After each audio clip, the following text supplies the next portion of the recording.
And because there is a cry and a search and a hunger and a thirst and a looking, there is a pursuit, a passion, a desire. Everything in God is looking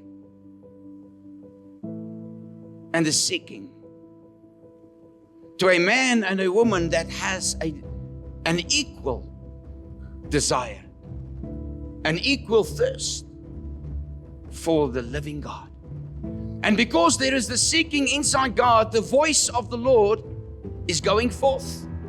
So the voice of the Lord is over the waters and God is looking. The God of glory thunders, the Lord is over many waters. Verse 5. The voice of the Lord breaks the cedars, big trees. Yes, the Lord breaks in pieces the cedars of Lebanon. In other words, God's voice is looking through creation, everything that He made. He sends His voice there to see what will come back. It's upon the waters, it's among the trees. But the trees cannot respond to the voice of God, so the trees crack open.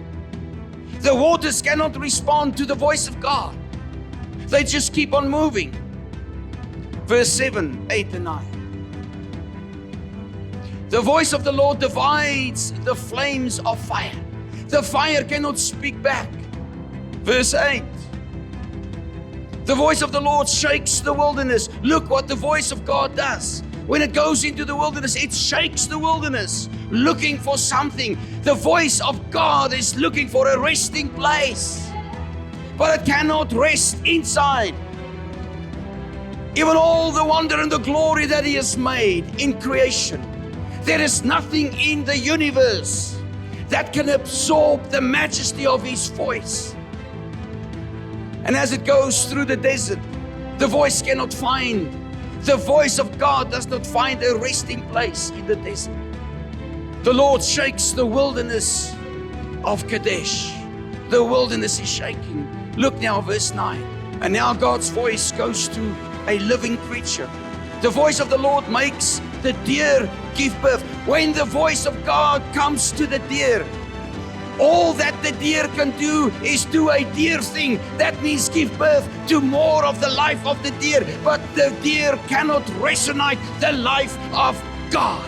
There is a kindred likeness in the image compatibility that He placed within the human heart. And only the human heart can be the resting place of the voice of God. And He strips the forest bare. I mean, God is now really looking. You can see how His voice is picking up speed. He is stripping. Man, He strips the forests. Not just singular, all the forests. God is looking for Adam. God is looking for Wally. God is looking for Siwe. God is looking for Genevieve. God is looking for a man that has a desire and a capacity that your heart would be the resting place of God's voice. Watch now. And in His temple, everyone says glory. Did you know that you are the temple of Almighty God? Finally, His voice finds a place where it can rest and where there is someone that can echo and resonate the divine likeness of God's own being. And we declare in the temple, we say glory. Revelation 3:20 says, behold, I stand at the door and I knock. You can see the voices calling again. The voice of God is seeking. It's gone throughout creation, throughout the wonders of nature, but it cannot rest. If anyone hears my voice and opens the door, I will come to him